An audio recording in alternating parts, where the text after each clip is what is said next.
Bonjour à tous, bienvenue dans cette masterclass dédiée à la restauration collective et à la sobriété que je vais avoir la chance d'animer avec nos partenaires du réseau Restoco. Je vais vous laisser vous présenter Stéphanie et Grégoire.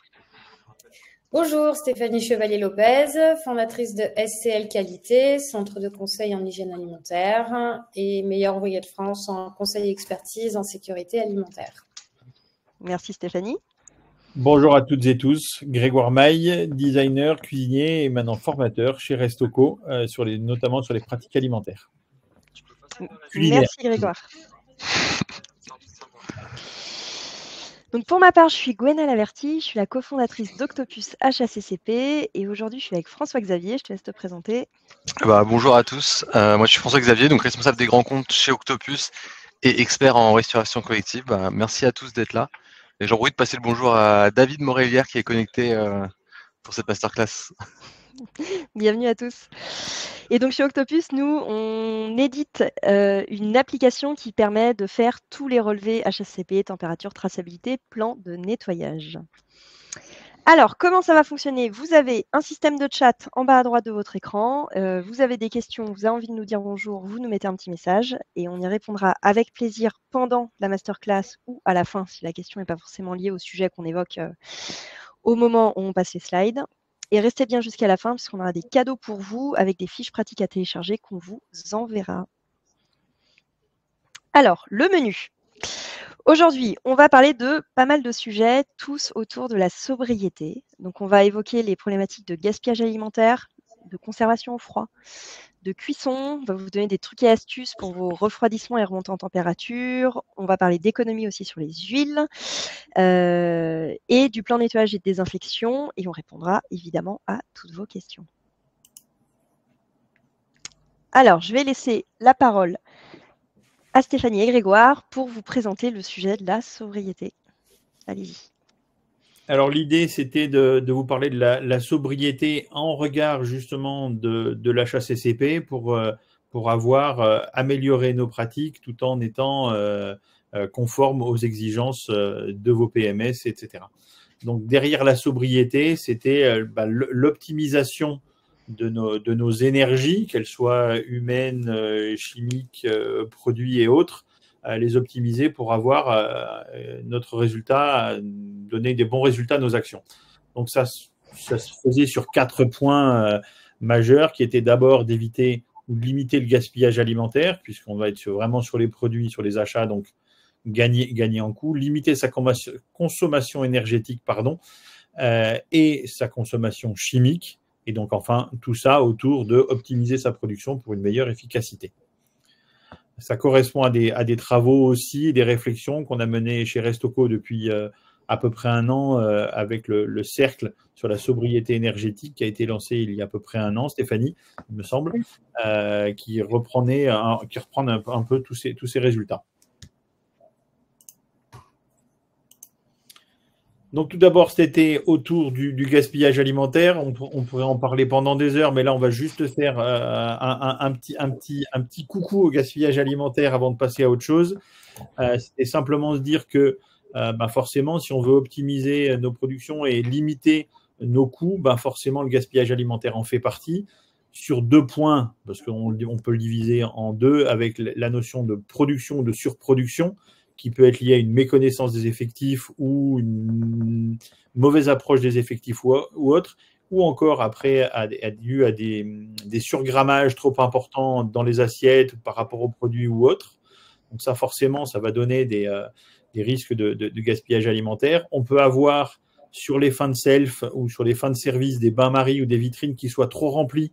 Et donc forcément, ça veut dire que une vitrine trop remplie, ça veut dire une surconsommation énergétique. Et puis une vitrine trop remplie en fin de service, c'est potentiellement des entrées et des desserts qui seront jetés pour rien alors qu'ils auraient pu être resservis le lendemain. Donc du coup, on a ce problématique-là. On a le même phénomène sur les bains-maries au chaud sur le service, de ne pas trop remplir le self tout constamment pour ne pas avoir trop de gaspillage en fin de service. Et donc, trop de choix du début à la fin, ça complète ce que je viens de dire à l'instant. C'est aussi dans certains restaurants de collectivités où on a on pourrait avoir 12 choix d'entrée, 12 choix de dessert du début de service jusqu'à la fin. Potentiellement, on va avoir un vrai gaspillage à la fin de service. Donc là aussi, ça va être de dire peut-être soit de faire des micro-ruptures pendant le service pour assurer du choix tout au long du service, limiter les choix, et puis après, s'assurer qu'à la fin de service, on puisse ne pas avoir trop de gaspillage à la fin. Et puis, le gaspillage est quand même fait par les convives, même si en tant que cuisinier, on a notre responsabilité, c'est quand même le convive à la fin qui jette son assiette dans la poubelle. Donc, c'est de voir un peu pourquoi est-ce que ça a été jeté. Donc, on peut avoir des conditions de repas complexes, pas assez de temps, pas assez de place, trop de bruit. Quand on est au-delà de 85 décibels, on sait que ça va être très compliqué de faire l'intégralité du repas. La culinarité, le goût, les textures, les couleurs. On en parle souvent avec François Berger de Nutriculture, de 3 formes, 3 couleurs pour créer plus d'appétence dans les assiettes. On parle du goût adapté à nos convives. Dans les EHPAD, par exemple, on est en train de passer de la génération d'après-guerre, si je schématise, valse, musette et petit vin blanc, et on passe à la génération de Iggy Pop, Mick Jagger, alors Janis Joplin, elle n'est plus avec nous, mais les premiers hippies, les premiers Grandmaster Flash, les premiers hip-hop, les premiers rockers vont rentrer dans les EHPAD où ils sont déjà, et ça ne va pas être la même ambiance. Donc du coup, qu'est-ce qu'on fait pour eux en termes de goût? Pareil sur nos jeunes convives, qu'est-ce qu'on va faire en termes de goût? Et après, c'est aussi les habitudes alimentaires sur le respect des légumes et des épices, de trouver les bonnes aromatisations, assaisonnements pour que ça corresponde à nos convives, pour pas que ce soit gaspillé, pas que ce soit jeté. Donc, il vaut mieux des fois changer notre vision et notre aromatisation et que ce soit mieux mangé plutôt que de conserver des vieilles recettes ou de mettre de l'ail et du persil partout en disant tout le monde aime ça. Non, tout le monde n'aime plus ça et qu'on peut varier en mettant du tandoori, en mettant d'autres épices qui vont colorer et apporter du changement. La conservation au froid, donc fini pour le gaspillage, on en reparlera une autre fois. Et la conservation au froid, là, on va pouvoir un peu optimiser essayer d'optimiser un petit peu tout ça. Donc, c'était par exemple sur l'emplacement des frigos et des congélateurs. Ça n'est pas rare, comme sur la photo là, de voir des frigos qui vont être à côté des sources chaudes ou des pianos de cuisson ou autres. Forcément, on va avoir des risques de surconsommation là-dessus. Et puis après, je vais laisser Stéphanie intervenir sur les emplacements. Mais voilà. Donc effectivement, il y a l'emplacement, mais il y a aussi un réglage des enceintes à prendre en compte. Donc l'objectif de la sobriété énergétique, d'ailleurs dans le collectif avec Restoco, on a travaillé dessus, c'était comment consommer moins, mais sans mettre en péril la sécurité alimentaire. Donc ça va être notamment sur un bon réglage de ces chambres froides. Donc en fonction, on va régler la température de son enceinte en fonction du produit le plus sensible qu'on va y stocker à l'intérieur. Suivant si je stocke de la viande hachée ou des légumes, je ne vais pas régler mon enceinte sur la même température. Sachant qu'on va avoir des phénomènes d'ouverture, de fermeture de portes, on règle 2 degrés en dessous par rapport à la température maximale de conservation. Et ainsi, on a la bonne température de stockage des aliments et on ne surproduit pas du froid pour cette conservation. Et donc, du coup, on ne surconsomme pas en matière de froid.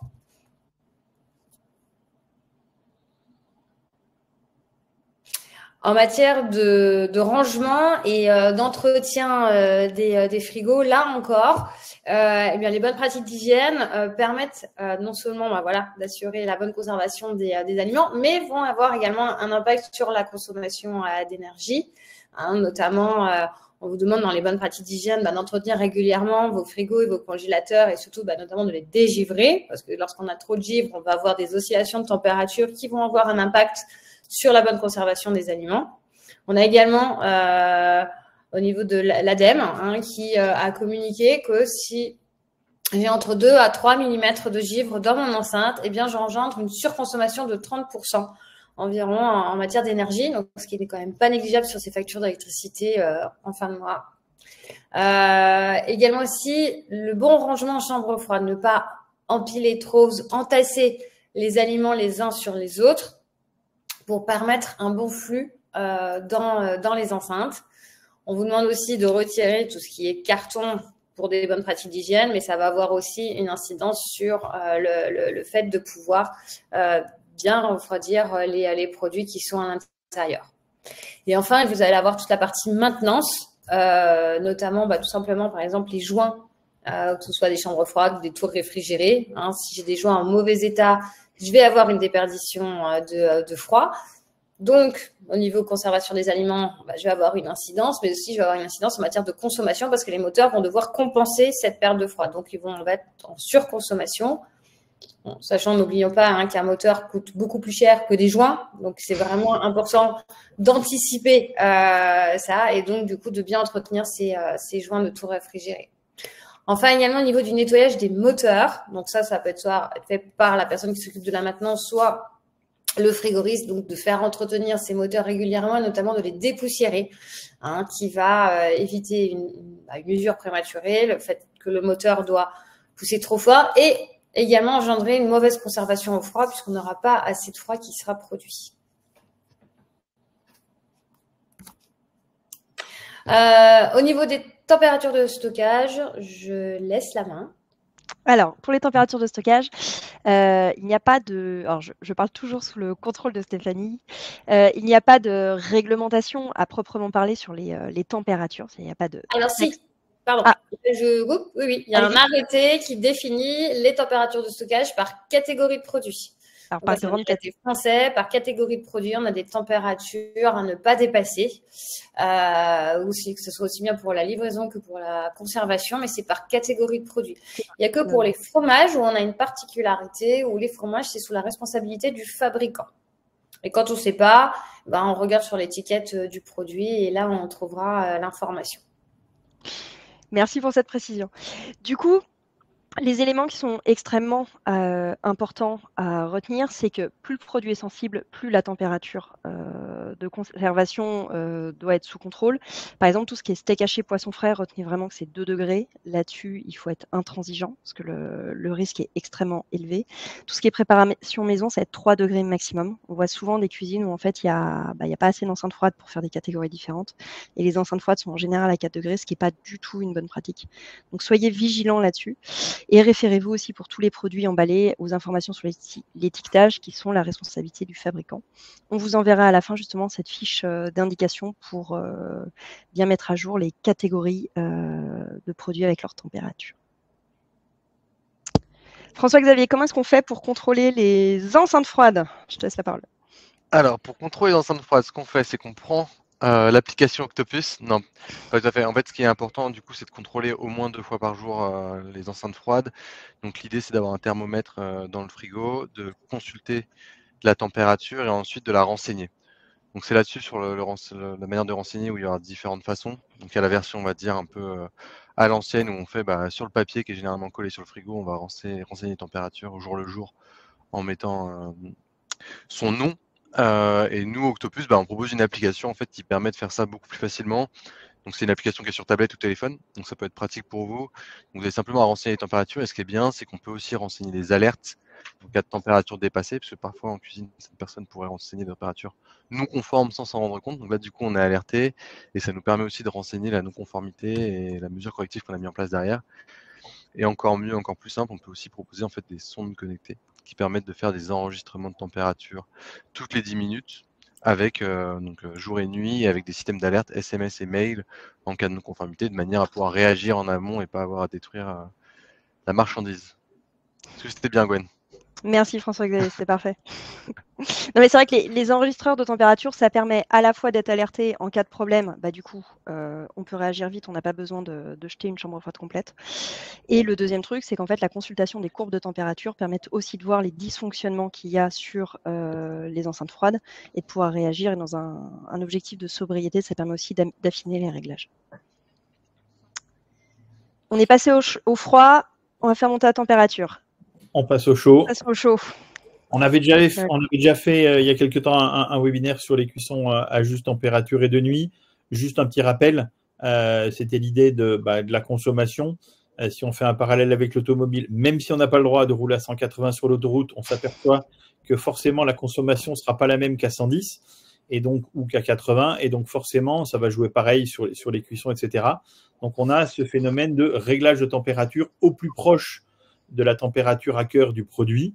sachant que plus on va être dans un delta de température faible, plus le temps va être plus long. Donc, ça va être à nous d'optimiser en fonction du temps disponible pour le service, de régler le bon delta de température à cœur et température d'enceinte, et aussi pour avoir une bonne pasteurisation de votre produit. Il n'y a pas besoin de surpasteuriser un produit quand on est en liaison directe.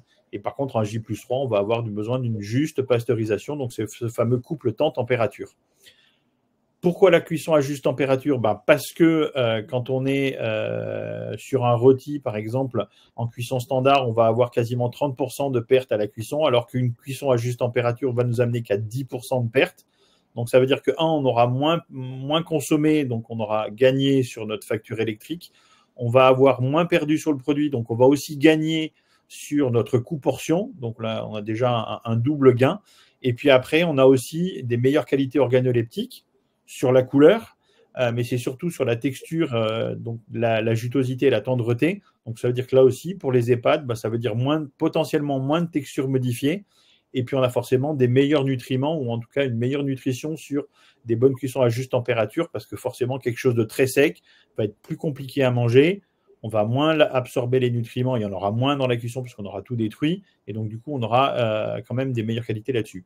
Donc moins coûteux en énergie de fonctionnement, et puis aussi en nettoyage, puisque quand on va faire cuire à 200 degrés un rôti très, très faiblement, même très peu de temps, on va avoir des projections de graisse, on va avoir des graisses brûlées, on va avoir des traces qui vont être plus compliquées à enlever. Donc, c'est-à-dire potentiellement plus d'usage d'acide ou de produits beaucoup plus forts, alors que si on a une cuisson à juste température, on a moins de projections. Ça n'empêchera pas le nettoyage. Je vois déjà Stéphanie grimacer entre-temps. Mais effectivement, ça n'empêchera pas le nettoyage. Mais par contre, on sera forcément sur un nettoyage qui sera peut-être plus facilité. On avait quelques petits rappels de sécurité, Stéphanie, éventuellement. Oui, effectivement. Donc attention, là encore, la juste température, ce n'est pas cuire en dessous de 63 degrés à cœur. C'est ma limite pasteurisatrice. Par contre, effectivement, je n'ai pas besoin de surélever la température de mon enceinte pour atteindre cette température à cœur. Je vais juste allonger mon temps de cuisson pour avoir cette température à cœur là minimum pendant un minimum de temps pour assurer une bonne pasteurisation du produit tout en conservant ses qualités organoleptiques. Ça permettra également effectivement, je reviens sur le nettoyage de l'enceinte, le fait de ne pas avoir de côté brûlé carboné dans l'enceinte, ça limitera la diffusion d'hydrocarbures aromatiques polycycliques, donc des molécules cancérigènes qui après retombent sur les produits. On a des techniques de cuisson à juste température comme la cuisson sous vide par exemple qui protègent les produits, qui permettent d'avoir ces températures-là et qui du coup vont également avoir un impact sur la consommation énergétique pour ces cuissons. Un autre petit point sur les cuissons et l'organisation de la production, très rapide. C'est simplement nos plannings de production sur lesquels on s'est fait taper sur les doigts pendant nos CAP, nos bacs pro et autres. Là aussi, on les a un peu abandonnés, on les fait quelques fois à l'oral, mais le planning de production et l'organisation de la production doit se faire en fonction des produits et des matériels, pas simplement en fonction des produits, mais en fonction des matériels pour savoir à quel moment tel four ou telle sauteuse va être utilisée.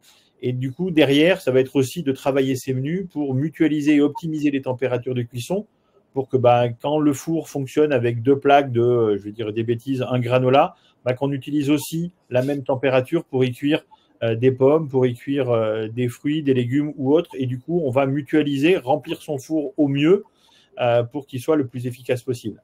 Ça veut dire aussi derrière de prévoir des fiches techniques différentes en fonction des matériels et d'avoir, par exemple, sur la cuisson du riz, d'avoir aussi bien la cuisson de son riz au four, de son riz en sauteuse, de son riz en rondeau, pourquoi pas de son riz en sous-vide parce que ça va être un menu de substitution sur des 2-3 portions journalières et donc du coup, on pourrait avoir d'autres process et le fait d'avoir ces différents process en fonction du matériel, ça permet aussi d'éviter, ce que j'ai déjà vu 2-3 fois, c'est-à-dire j'ai un menu qui se fait intégralement au four, donc du coup, je force les cuissons, j'essaie d'aller plus fort, j'essaie d'aller plus vite, mais du coup, potentiellement, je vais rater mes cuissons, je vais rater mon plat. Et donc, il vaudrait mieux, à ce moment-là, plutôt avoir différentes fiches techniques pour le même produit. Pardon.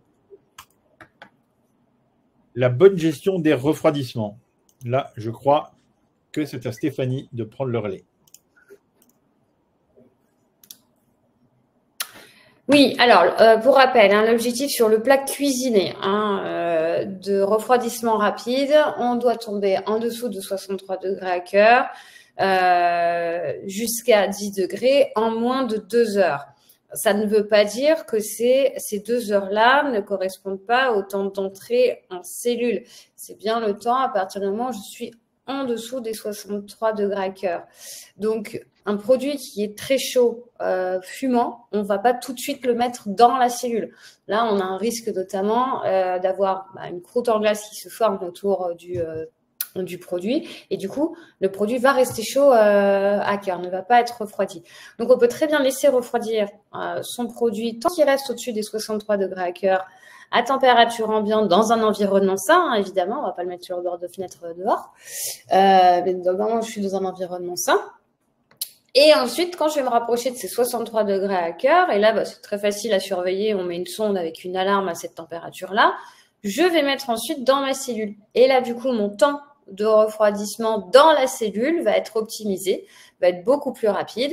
Et là, si on est sur la thématique de la sobriété, moins je vais utiliser ma cellule de refroidissement, évidemment, moins je vais consommer d'énergie, hein, puisque le principe de la cellule, hein, c'est de cracher, entre guillemets, beaucoup de froid sur un temps restreint pour abaisser rapidement la température du produit avant que celui-ci soit stocké en chambre froide.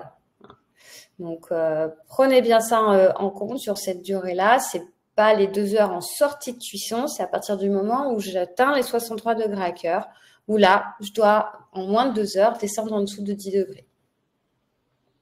Et donc, ça va passer aussi par une organisation au niveau de sa production pour éviter, comme ça a été signalé, l'embouteillage pour l'entrée en cellule en fonction du volume de cellules de refroidissement que l'on a. On avait mis un petit rappel sur les bonnes pasteurisations du couple temps-température et je vois qu'il y a une question sur le chat sur le fait qu'on pourrait cuire en deçà des 63 degrés, donc entre 60 et 80 degrés. Après, effectivement, on peut cuire en dessous. Ça va être des protocoles à mettre en place particuliers. Et puis après, cuire à 60 degrés pour sortir le produit à 63. Donc, c'est-à-dire qu'il ne sortira pas à 63 degrés. Donc, ça veut dire derrière, qu'est-ce qu'on met en place comme protocole pour être sécure d'un point de vue alimentaire. Donc là aussi, Stéphanie, peut-être… Voilà, alors à partir du moment où on est en dessous de 63 degrés, effectivement, il faut dans ce cas-là qu'on justifie une durée minimum de cuisson. On doit le valider par analyse pour justement, notamment pour le risque, tout ce qui va être salmonelle, listeria, Escherichia coli, pour être sûr que l'on puisse réduire suffisamment en log la décontamination initiale de produits. Je rappelle que votre matière première peut arriver contaminée. Donc, c'est pour ça qu'on demande des cuissons avec cette valeur-là qui a été donnée dans les guides de 63 degrés à cœur.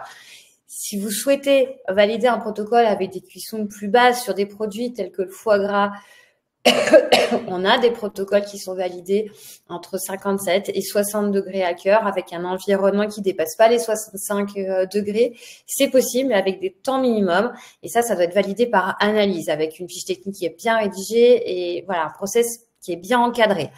Donc voilà, si on veut partir sur ce type de fabrication-là, attention, ça doit être bien encadré parce que les risques vis-à-vis des germes pathogènes sont vraiment importants. Et on a une autre question aussi sur le passage de 63 à moins de 10 degrés. Et est-ce qu'on a un réglage de température possible? Donc, il y avait une phrase… Alors, la cellule, normalement, elle ne se règle pas. En fait, vous avez soit un réglage froid positif, soit froid négatif. C'est-à-dire que la cellule de refroidissement, en général, vous avez 2 boutons. C'est je veux refroidir, donc tomber en dessous de 10 degrés, soit je veux surgeler. Donc, du coup, vous allez l'utiliser en mode surgélation. Normalement, vous n'avez pas de température à gérer, sauf, alors effectivement, avec la sonde, la température à cœur de votre produit, c'est peut-être ça la question, il faut que vous soyez en dessous de 10. C'est ça que dit la réglementation. À partir du moment où vous êtes en dessous de 10, vous stockez dans votre chambre froide ou dans votre tour réfrigérée, où là, le produit doit être stocké à maximum 3 degrés. Quand on est sur des plats cuisinés élaborés à l'avance, on devrait être à 3 degrés maximum. Et on a encore une autre question sur la cuisson sous vide avec des barèmes de cuisson qui ne nous obligeraient pas à faire des analyses ou un labo. À froid de mon côté. Voilà. Alors, dans les guides, dans certains guides de bonnes pratiques d'hygiène, vous allez retrouver des barèmes de cuisson par produit. Mais ça, ce sont des barèmes qui sont donnés à titre indicatif. Par exemple, pour la charcuterie, on a validé plein de barèmes. Mais dans tous les cas, on doit valider son process par analyse. C'est-à-dire qu'on va se servir de ces barèmes-là comme référence. Et ensuite, on valide par analyse. En fait, ces analyses vont permettre de vérifier qu'effectivement, votre process de fabrication, il colle bien aux barèmes théoriques qui ont été donnés dans les guides. Parfait, merci. Très clair. Refroidissement rapide, ça c'était…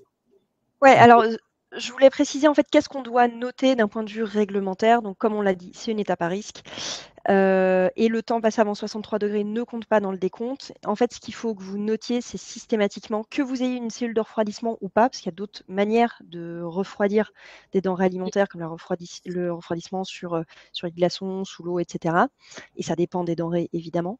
Quelle que soit la méthode, vous devez noter. Et même si vous avez une cellule de refroidissement, vous devez noter. Souvent, on entend « oui, j'ai une cellule de refroidissement, du coup, c'est bon, je ne suis pas obligé de noter ». Si, vous devez noter votre couple temps-température. En cas de contrôle, ça vous sera demandé.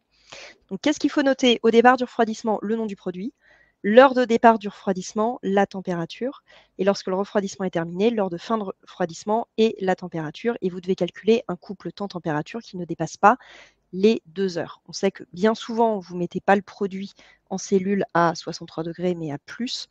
Et en général, vous notez l'heure de départ qui correspond à une température en général supérieure. Dans la majeure partie des cas, ça fonctionne, mais soyez vigilants s'il y a un risque que le décompte ne se fasse pas en 2 heures, de bien noter l'heure à partir de laquelle ça atteint les 63 degrés et non pas l'heure à laquelle vous avez mis à 80 degrés dans la cellule. C'est déjà arrivé régulièrement, notamment une fois avec la réalisation d'une crème brûlée qui est sortie de four à plus de 80 degrés et qui a été mise en cellule. La cellule était blindée de crème brûlée, notamment avec les plats en terre cuite qui vont être beaucoup plus longs à refroidir. Au bout de 2 heures, on était à 25 degrés. Que fait-on des produits? Alors, je pense que poubelle. en avoir une bonne idée. Destruction. Mais voilà. Alors que parce qu'elles ont été rentrées trop chaudes. Elles ont été rentrées dans la cellule trop chaude. Si j'avais attendu qu'elles descendent en température, qu'on se rapproche des 63 sans être en dessous, on s'en rapproche. Là, mes produits auraient été bien moins chauds et là, j'aurais pu les mettre en cellule et j'aurais eu mes 2 heures. Voilà, il n'y a pas de délai supplémentaire parce qu'on a mis en cellule à une température trop chaude. On a 2 heures. Et attention, ça ne va pas surcharger. La cellule, il faut que ça respire également à l'intérieur pour que votre froid, il tourne entre guillemets autour de votre produit, qui passe bien, c'est bien au-dessus et en dessous. Donc attention, les grilles, quand vous les superposez, parce que l'air passe bien entre chaque produit, entre chaque grille, entre chaque étage des grilles. Et je suppose que quand un produit est quasiment refroidi, qu'on revient mettre un bac très très chaud juste en dessous, on ne va pas l'aider. Non. Et on ne va pas aider non plus le moteur de sa cellule. Ça ne va pas. Il y a une question sur la colonne. Oui, dans tous les cas, on peut le voir là-dedans. Le temps total, justement, on doit prouver que vous avez bien les moins de 2 heures. Et il faut le calculer, parce que mettre des horaires qu'on n'est pas capable d'interpréter fait qu'on ne se rend pas forcément compte si c'est 2 heures ou pas 2 heures. Et du coup… En général, ils arrivent à calculer. Il peut y avoir des calculs un peu particuliers. Du coup, c'est quand même mieux de le calculer. Et après, il y a plusieurs manières. Là, du coup, on vous l'a mis et on vous enverra aussi des fiches papier à la fin de cette masterclass. Vous pouvez le noter sur papier. Donc avec évidemment les noms, les produits, les couples, les heures de départ, heures d'arrivée, etc. Ou vous pouvez le faire aussi sur des applications. Chez Octopus, par exemple, le système vous calcule tout seul le couple temps-température. Vous notez juste l'heure de départ, l'heure d'arrivée, et ça vous signale si oui ou non c'est plus ou moins de 2 heures et si les températures sont respectées. Voilà, c'est un moyen de ne pas se tromper. Une fois qu'on a cuit, qu'on est redescendu en température, si on remontait. Allons-y, Grégoire. Ah non, Stéphanie. Allons-y, Stéphanie. Tu vas laisser. Alors, effectivement, donc si on a fait un refroidissement rapide, c'est qu'on va être sur une opération, des produits qui vont être préparés pour qu'ils soient je vais y arriver, livré, différé dans le temps. Et donc, si, notamment, j'ai fait des lasagnes, mes lasagnes, à un moment donné, je vais devoir les remonter en température. Donc là, ce que dit la réglementation, c'est que cette montée en température, donc d'un produit qui est donc plat cuisiné, élaboré à l'avance, donc doit être stocké à 3 degrés maximum, il doit remonter à 63 degrés à cœur en moins d'1 heure. Voilà. Donc là, c'est pareil, on peut utiliser toutes les solutions qu'on veut. On est sur une obligation de résultat, hein, de 3 à 63 en moins d'1 heure. Ça, c'est vos obligations. Et ensuite, derrière, on aura la liaison chaude. Hein. Soit j'ai une remise directe, je remonte en température, crac, et je remets directement au consommateur. Soit non, notamment en collectivité, hein, je vais remonter en température, puis après, je vais avoir tout mon service à assurer qui peut durer 1 à 2 heures. Donc là, mon produit va devoir être conservé à 63 degrés à cœur minimum. Donc attention, cette remontée en température, de ne pas la faire trop à l'avance. Hein, ça ne sert à rien de remonter mes produits à 10 heures du matin pour qu'ils soient chauds à 11 heures si mon service il commence à midi. Parce que là encore, je vais consommer de l'énergie pour rester à chaud mes produits pendant un temps où en fait, c'est pas utile. Et avec un risque sanitaire, parce que si jamais j'ai des oscillations de maintien en température, que mon produit redescend, et bien là, en dessous des 63, on risque de se retrouver dans un bouillon de culture. Donc vraiment, être vigilant avec cette liaison chaude qui va suivre la remontée en température. Pardon, je suis peut-être allé trop vite. Non, je regardais et là, du coup, on était bien. Hein. Alors oui, effectivement, sur tout ce qui va être un petit truc pour par exemple, les bains-maries. Quand on va aussi réchauffer ses sauces, hein, par exemple. Donc, hein, pour rappel, le bain-marie, lui, il a pour but de maintenir à chaud. Il n'a pas une vocation à remonter en température. Donc, vos sauces, vous les réchauffez au préalable au piano ou autre, et ensuite, vous les stockez au bain-marie. Votre bain-marie, il faut qu'il soit à 80 degrés. À 80 degrés, votre bain-marie, il arrivera à maintenir vos sauces à 63 degrés à cœur. On a un petit repère visuel, hein, il faut que ça fume l'eau, hein, pour être sûr qu'on a ces 80 degrés. Si ça fume pas, vous n'avez pas les 80 degrés. Pour l'eau du bain-marie, s'entend. Ça passe aussi par de la maintenance de matériel. Attention, les bains-maries, il y a des résistances. Moi, j'ai déjà vu lors d'audits des bains-maries qui jouaient pas leur rôle parce que, par exemple, sur mes 2 résistances, j'en avais une qui avait claqué. Donc, évidemment, j'arrivais pas à remonter suffisamment en température. Attention aux conditions de transport. Si je fais de la liaison chaude en transport également, avec mes caissons calorifiques. Donc, à bien maintenir ce maintien en température avec les contrôles associés. C'est un CCP. Pour rappel, la liaison chaude, étant donné que je dois rester en tout point et en tout temps à minimum 63 degrés, on est sur un point critique, donc on doit avoir un enregistrement à la clé. Et dans les points de vigilance, c'était simplement de rappeler qu'au-dessus de 80, alors les viandes forcément rentrent en surcuisson, mais aussi les pâtes, mais aussi les légumes, mais aussi les poissons. Et donc ça veut dire derrière qu'on pourrait ruiner tout le travail qui a été fait en amont sur faire des efforts, de ne pas surconsommer dans son four, de cuire à basse température, de faire la qualité des produits, etc. Et puis d'un coup, ça va rester à 140 degrés pendant 2 heures. Ben là, le paleron qui est resté 3 jours en cuisson pour être rosé à cœur et plus de collagène à l'intérieur, ben forcément, ça va être ruiné par cette remise en température. Donc, attention d'être vigilant. On doit être au-dessus des 63, mais ce n'est pas la peine d'aller au-dessus des 80. Donc, il faut être plutôt dans cette limite des 63-80 dans le maintien en température pour avoir quelque chose d'optimisé, notamment sur les satellites, etc. Pour avoir les meilleures qualités organoleptiques des produits. Là, on parle d'un enregistrement dans les chariots de distribution. Si on est en liaison chaude, on doit s'assurer, alors peut-être pas de l'enregistrement pendant la livraison, enfin pas forcément dans le chariot, mais par contre, entre le moment où c'est mis dans le chariot et le moment où ça ressort du chariot, il y a peut-être une prise de température à faire.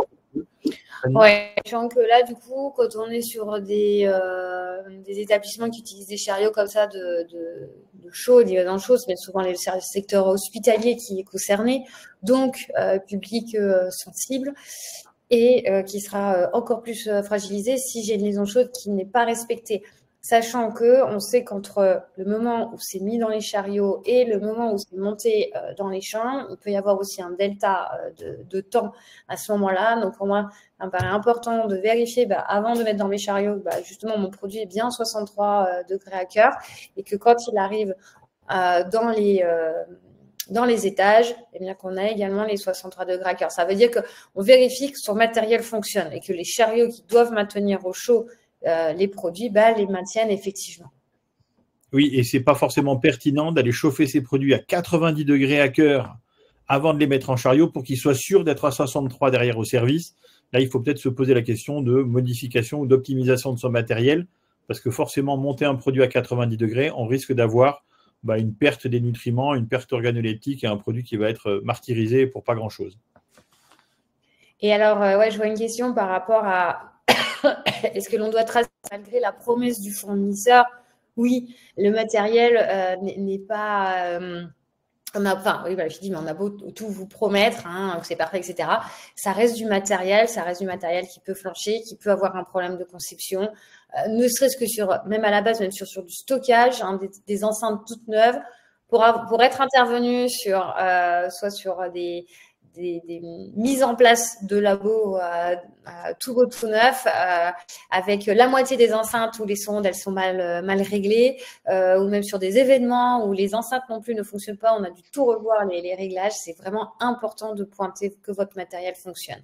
Et c'est dans les principes de la HACCP, je dois vérifier que mon protocole fonctionne.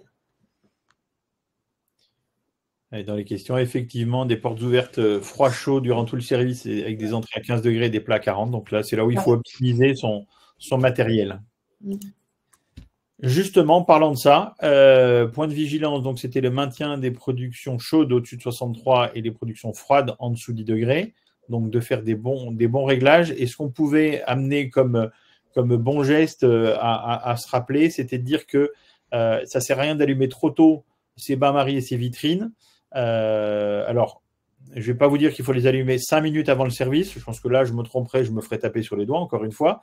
Mais par contre, il y a peut-être une mesure à reprendre, puisque dans les temps anciens où l'énergie était à volonté, on pouvait faire ce qu'on voulait. Aujourd'hui, un peu moins. Donc, du coup, ça vaut peut-être le coup de remesurer le temps que met le bain-marie à chauffer, le temps que met la vitrine à refroidir, et puis du coup, d'allumer au plus juste pour être prêt pendant le service, ou en tout cas avant la mise en vitrine. Et puis pareil, de couper avant la fin de le service, parce qu'on va forcément avoir un temps de latence, peut-être un peu moins sur les vitrines, puisqu'on a constamment des ouvertures-fermetures, donc on doit avoir un temps de latence qui doit être assez faible. Par contre, sur le bain-marie chaud, on doit avoir un temps de latence qui peut se mesurer, qui pareil pourrait se couper avant la fin de service, tout en maintenant la dernière assiette servie à plus de 63 degrés. Et prendre en compte ce temps aussi en fonction des saisons. Les salles de restauration en plein été ou en plein hiver sont rarement même température. Ça va forcément avoir une influence sur vos vitrines de distribution.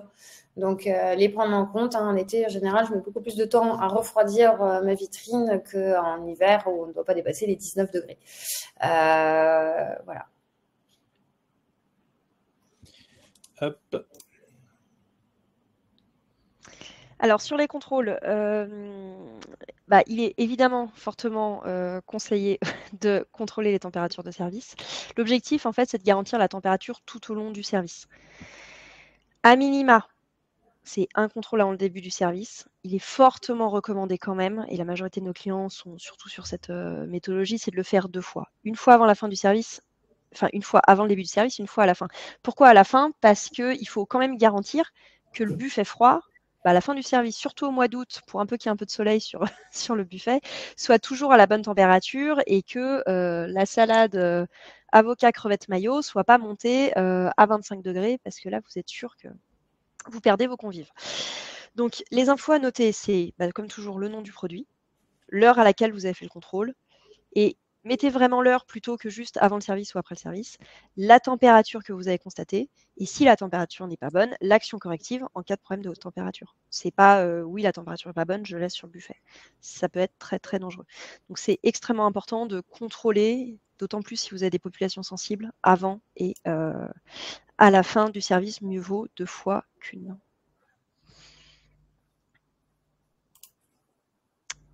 Parlons des huiles. Alors, on a parlé du chaud, du froid. Ce que je vous propose, c'est qu'on parle des huiles. Les huiles, c'est un coût extrêmement important dans un établissement. Et la question, c'est est-ce qu'on sait quand est-ce qu'il faut changer l'huile? Donc, le changement est obligatoire lorsque la teneur en composés polaires est supérieure à 25%. Ça, c'est ce qui est inscrit dans les textes.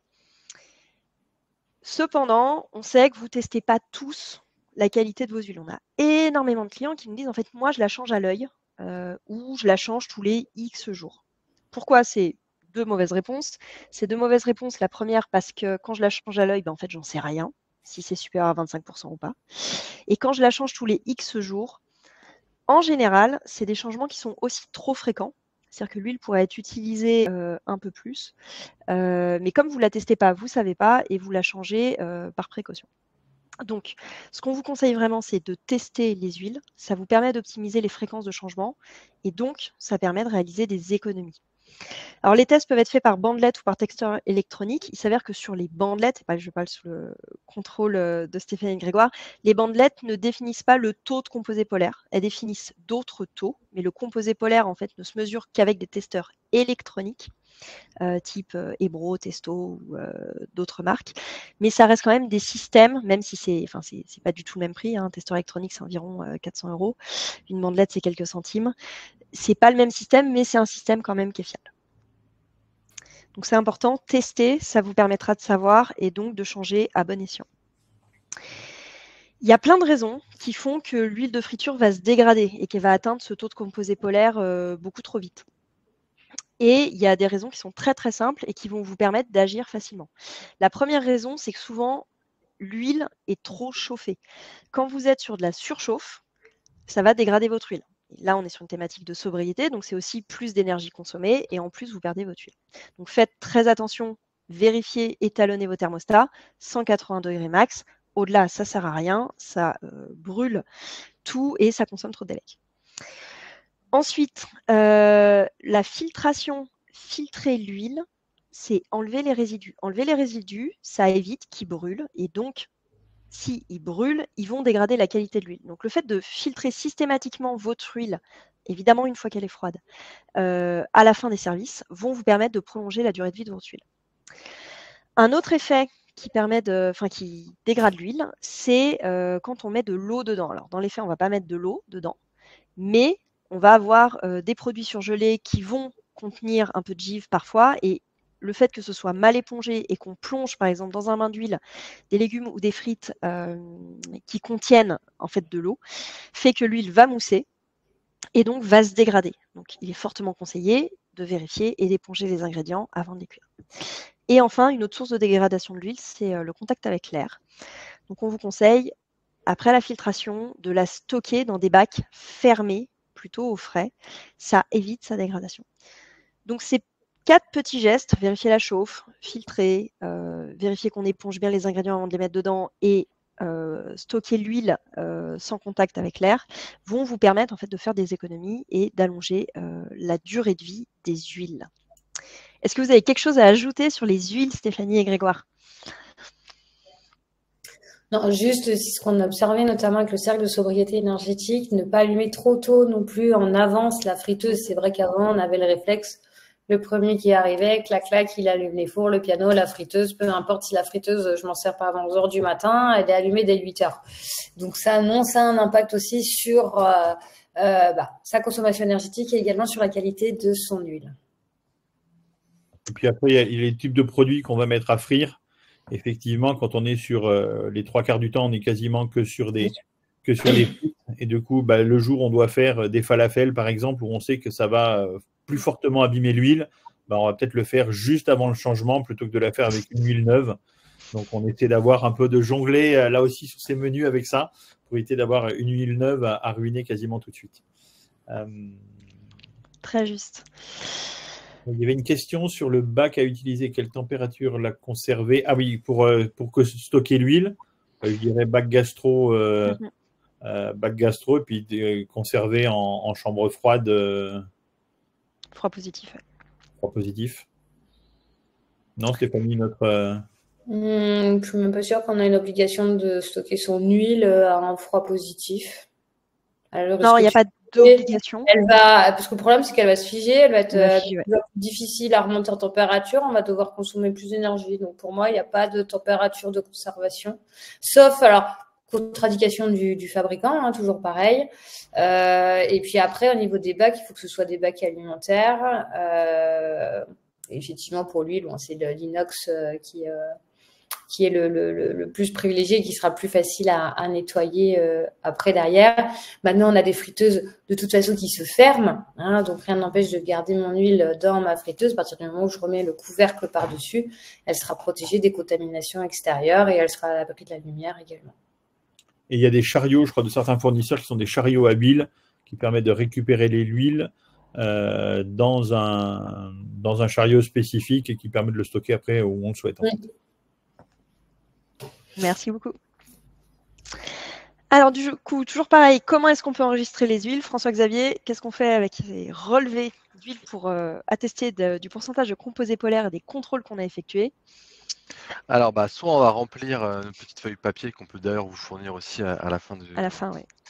À la fin du webinaire, où en fait on va noter l'action qu'on a fait, donc si on a fait un changement, filtration et nettoyage, pourquoi pas de la friteuse, ou sinon on peut le faire aussi directement sur l'application, où là l'avantage c'est que les équipes vont être guidées aussi, c'est si on dépasse ces 25% de composés polaires, ça va automatiquement passer en non-conformité, donc on va pouvoir être alerté et prendre la mesure et changer l'huile lorsqu'il le faut. Et on a pas mal de clients qui abaissent le taux, qui nous mettent des alertes plutôt à 22% ou 21% pour s'assurer qu'en fait, il n'y ait pas le risque d'avoir un peu trop dépassé. Donc, il vaut mieux changer parfois l'huile avant qu'elle atteigne les 25%, parce que là, elle est carrément impropre à la consommation. Allez, on part à la plonge. On part à la plonge, Stéphanie, du coup. Allez, c'est la fin de prod. Alors, du coup, qui dit plonge, dit consommation. Alors, consommation d'eau, évidemment. Alors là encore, tout dépend le matériel qu'on a à sa disposition, donc notamment au niveau de ces lave-batteries. Alors, on sait que si on a des lave-batteries performants, c'est pas forcément utile de trop rincer la vaisselle à l'avance parce qu'on va beaucoup consommer d'eau. Hein, donc l'eau, c'est quand même une ressource importante qu'on va essayer d'optimiser. Si on doit racheter du matériel, on va essayer aussi de regarder au niveau des lave-batteries, lave-vaisselle, les capacités qu'ont ces matériels à récupérer l'énergie, récupérer notamment la vapeur d'eau pour la retransformer en énergie. Et après, en matière de consommation des produits d'entretien, on prendra en compte aussi la dureté de l'eau. Donc, vous devez faire une analyse de votre dureté de l'eau pour que, effectivement, après, votre fournisseur de pré-entretien, spécifique à la machine, puisse adapter la consommation de produits à la dureté de l'eau pour ne pas surconsommer du produit. Parce que l'option facile, c'est de dire, on part sur une base d'une eau très dure et puis du coup, je mets beaucoup de produits pour compenser. Donc, non, dans votre plan de maîtrise sanitaire, vous devez avoir des contrôles d'analyse microbiologique de l'eau. Donc, faites une analyse physico-chimique également pour avoir votre dureté de l'eau et ajuster le dosage de vos produits d'entretien. Donc, voilà, donc consommation énergétique avec système de récupération de chaleur, ça fonctionne bien. Et alors après, donc attention aussi à l'entretien de la machine. Vous avez des températures de lavage et de séchage à respecter. Ça aura un impact sur la bonne décontamination de votre matériel. Pour avoir vu des planches à découper qui visuellement étaient bonnes et qui reviennent mauvaises en analyse, c'était lié à un problème au niveau de la machine de plonge. Donc, s'assurer de l'entretien des bus, ça peut être aussi bien le fait qu'elle ne soit pas entartrée, que le produit puisse bien passer, et aussi au niveau des tuyaux où les produits vont arriver, qu'ils ne soient pas abîmés également. Enfin, voilà, donc suivant les fabricants, il faut vraiment plus privilégier le lavage en machine plutôt qu'à la main, puisque, alors, suivant les fabricants, on peut économiser 30 à 70% de sa consommation en eau et également la consommation, du coup, en parallèle énergétique pour chauffer l'eau, puisqu'on lave rarement à l'eau froide.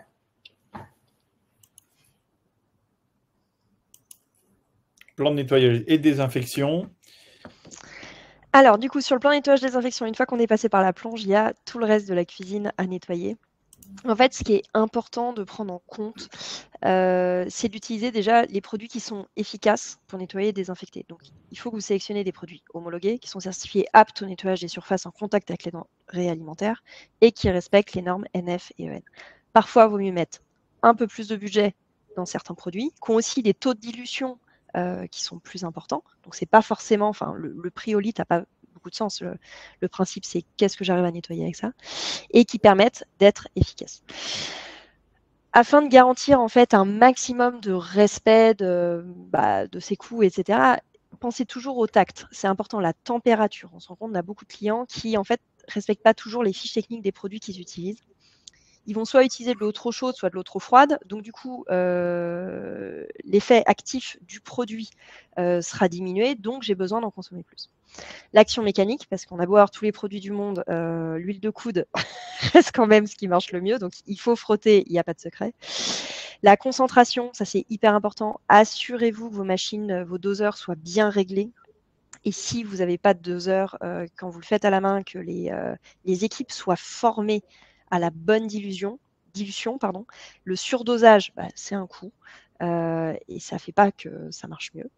Et le temps de contact, alors ça c'est un vrai sujet, c'est lire les fiches techniques, c'est connaître les temps de contact de ces produits, mettre un produit pour le rincer immédiatement, le produit ne fait pas son effet. Donc, préserver le temps de contact, ça vous permettra d'utiliser de manière optimale vos produits et surtout, lisez les fiches techniques et les documentations des produits, ça vous permettra de mieux les utiliser. Et enfin, on rappelle que le rinçage est indispensable. C'est clé de systématiquement rincer. Et aussi que vous devez avoir, ça c'est plus d'un point de vue réglementaire, en votre possession, les fiches techniques et fiches de sécurité des produits. Donc pensez à optimiser les températures de l'eau des centrales en fonction des produits utilisés, vérifiez-les régulièrement et vérifiez sur vos fiches techniques la dilution, les temps de contact, ça vous évitera d'utiliser des produits parfois pour des mauvais résultats. Olivia nous demande si on a un produit miracle pour les fours. Je voulais juste rajouter entre-temps que souvent, vous pouvez voir dans les plans de nettoyage qui ont été faits il y a un certain temps, entre-temps, il y a eu un changement de produit, mais pas changement du plan de nettoyage. Et donc, du coup, c'est la mise à jour de ce plan de nettoyage qui va être aussi important parce que autant, ça m'est arrivé une fois où il y avait un temps de contact qui était prévu initialement, qui était, admettons, de 15 minutes, et le nouveau produit qui était moins cher, lui, son temps de contact, c'était 45 minutes.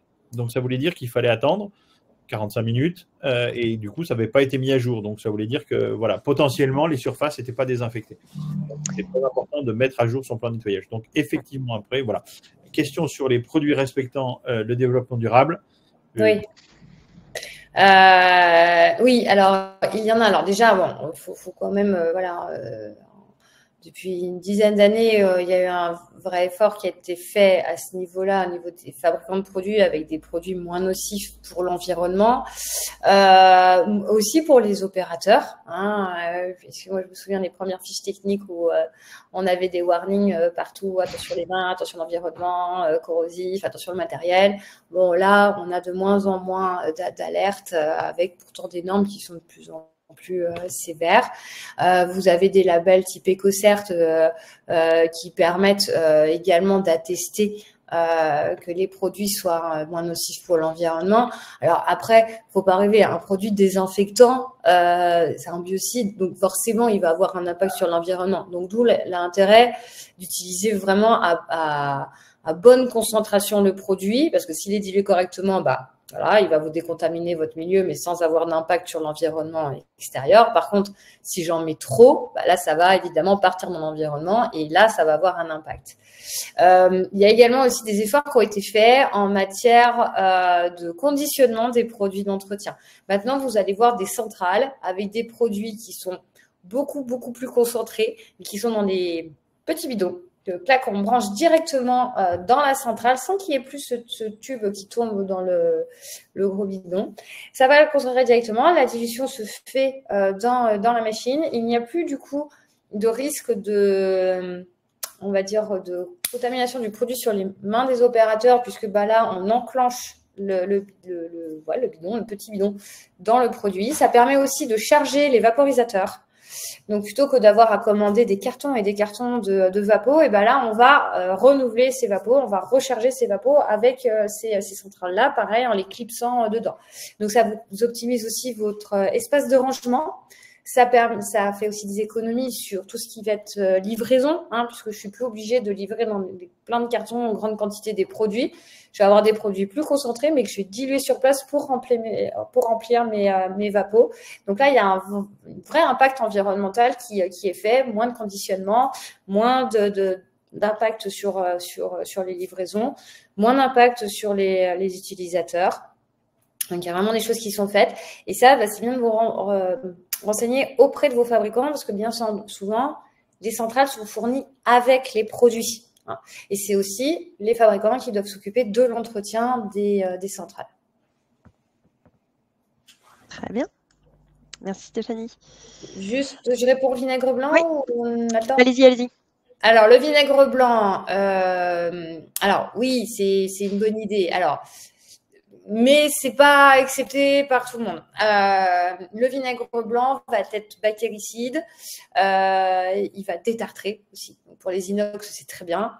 Ça peut s'utiliser. Par contre, il faut l'utiliser pur. J'ai pas forcément besoin de rinçage après derrière parce que c'est volatile puis c'est pas toxique. Mais ça ne remplacera pas un vrai désinfectant apte au contact alimentaire dont l'efficacité a été prouvée sur l'intégralité des germes pathogènes. Alors que le vinaigre blanc, on sait par exemple que ça ne marche pas sur les virus. Donc, si j'ai des norovirus ou autres dans mon environnement, ça ne fonctionnera pas. Voilà, sur certains autres bactéries pathogènes, on peut avoir des formes de résistance.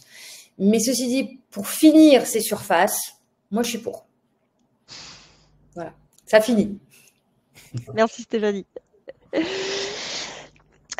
Alors du coup, qu'est-ce qu'on doit consigner ? Donc, je vous rappelle que la consignation, donc avoir son plan de nettoyage et de désinfection est une obligation. Le consigner aussi.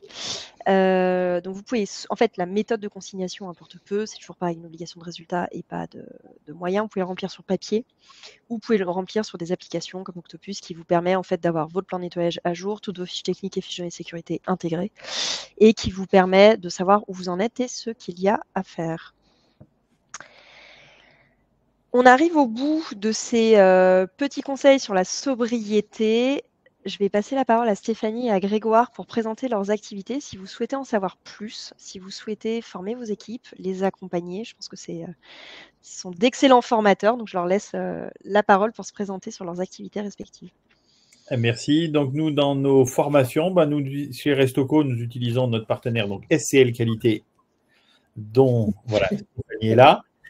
Donc, sur tout ce qui va être HACCP et hygiène alimentaire dans mon restaurant, les bonnes pratiques d'hygiène en restauration collective, formation sur mesure, parce que c'est aussi notre façon de fonctionner, c'est d'être au plus proche de la réalité de vos activités. Donc là, après, on peut mettre en place des formations sur mesure en fonction de vos contraintes.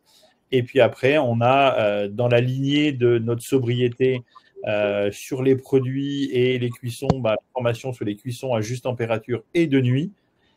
Et on a aussi tout un travail sur la lutte contre le gaspillage alimentaire et le diagnostic du gaspillage alimentaire pour là aussi jouer sur les contraintes de coûts liées aux achats. Et ensuite, on a Stéphanie. Alors, donc SCL Qualité, ce sont plusieurs centres de conseil en hygiène alimentaire dédiés au métier de bouche et à la restauration, dont la restauration collective. Donc, on est 10 centres en France. Et donc, on va suivre les entreprises depuis dès l'élaboration d'un plan de laboratoire, la mise en place ou la mise à jour du plan de maîtrise sanitaire, la rédaction des agréments, ou la mise à jour d'un agrément sanitaire. On va également aussi être conseil sur tout ce qui va être analyse. Donc, on est vraiment les référents qualité des structures. Peu importe leur taille, on peut intervenir une ou plusieurs fois dans l'année. Et donc, on est partenaire avec Restocco sur la partie formation en restauration collective. Super. Merci beaucoup, Stéphanie. Et puis, pour aller plus loin, Stéphanie, voilà, avec Alors, dans le cadre de ce partenariat-là, avec Restocco, donc a été mis en place le cercle de sobriété énergétique. Donc, il a été mis en place l'année dernière, à peu près, début septembre 2022, quand on a eu les menaces de coupure d'énergie, où du coup tout le monde il a été demandé à l'intégralité des Français, professionnels comme particuliers, de faire des efforts en matière de consommation énergétique. Donc, on a mis en place un cercle de sobriété pour justement, donc c'est un cercle de travail, et on est ressorti notamment les 10 gestes simples et clés pour abaisser sa consommation d'énergie. Donc, vous retrouverez ces 10 gestes-là dans le support de ce webinaire, qui permettent justement d'avoir un vrai impact sur votre consommation d'énergie. Le travail continue encore, le cercle de sobriété énergétique est toujours actif et on espère vous sortir d'autres outils bientôt. Et si vous voulez récupérer le document, roulement de tambour, péding, petit QR code. Laissez-vous de flasher. Avec ce QR code-là, vous aurez directement les 10 gestes. Les 10 gestes en format PDF.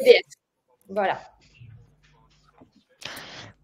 Vous avez les félicitations de Cécile Birard. Ouais, j'ai vu. Moi, je vais laisser la parole à François-Xavier, qui est très, très sobre aussi dans son quotidien. Exactement. Et du coup, nous, notre cœur de métier Octopus, c'est faciliter la vie des équipes en cuisine sur la partie justement HACCP. Et c'est pour ça qu'on propose cette application maintenant depuis de nombreuses années, qu'on accompagne tous nos clients. En fait, c'est de pouvoir rendre plus simple cette méthode HACCP en passant du papier au digital sans changer vos habitudes de travail. Concrètement, le but, c'est de vous faire gagner du temps au quotidien. On constate qu'on fait gagner entre 30 et 40 minutes par jour à nos clients, donc ce n'est pas négligeable. Supprimer le papier, donc on est dans le cadre aussi de la sobriété. J'imagine que dans certains de vos bureaux, il peut y avoir des armoires remplies de papier. Le but, c'est simplement de tout centraliser directement sur une tablette. Et ça vous permet aussi, en cas de contrôle de la DDPP, de pouvoir retrouver toutes les informations beaucoup plus facilement sur la tablette. Je pense que vous avez tous cherché un jour ou l'autre ce fichu papier qu'on n'avait pas retrouvé, qu'on nous demandait.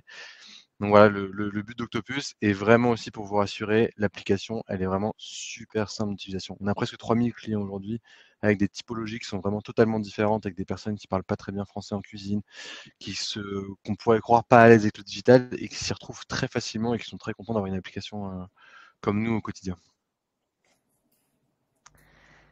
Super. J'ai passé un peu vite. Et du coup, par exemple, pour en gros, les principaux modules, c'est tout ce qu'on est numérique d'ailleurs, donc tout ce qu'on a vu, on pourrait le faire directement sur la tablette. Et grosso modo, à partir de 43 € par mois, donc en termes d'investissement, c'est pas énorme par rapport au coût repas, par exemple. Et donc, on va vous offrir des goodies. C'est Brian qui s'occupe de vous envoyer tout ça à la fin. On va voir si on peut peut-être, Brian, intégrer le document sur la sobriété énergétique de Restocco à l'email. Comme ça, tout le monde l'aura, même ceux dont le QR code n'a pas fonctionné sur iPhone. On vous enverra tout ça. Comme ça, vous aurez tout ce qu'il faut pour mettre en place les éléments dans vos cuisines. Le webinaire touche à sa fin. Je pense que si vous avez des questions, vous avez encore quelques secondes pour les écrire, mais je pense qu'on a répondu à pas mal de questions. En tout cas, c'était un vrai plaisir d'échanger avec vous, Stéphanie et Grégoire, avec votre partage d'expérience, vos bons conseils, vos astuces, et de vous entendre débattre sur ce sujet. Apparemment, c'est bon, toutes les questions ont été posées. Eh bien, merci à tous. On espère se revoir bientôt pour un futur webinaire en votre compagnie. C'est toujours un plaisir. Et puis, je vous souhaite une excellente journée à tous. Merci beaucoup. Au revoir. Au revoir. Bon après-midi, au revoir.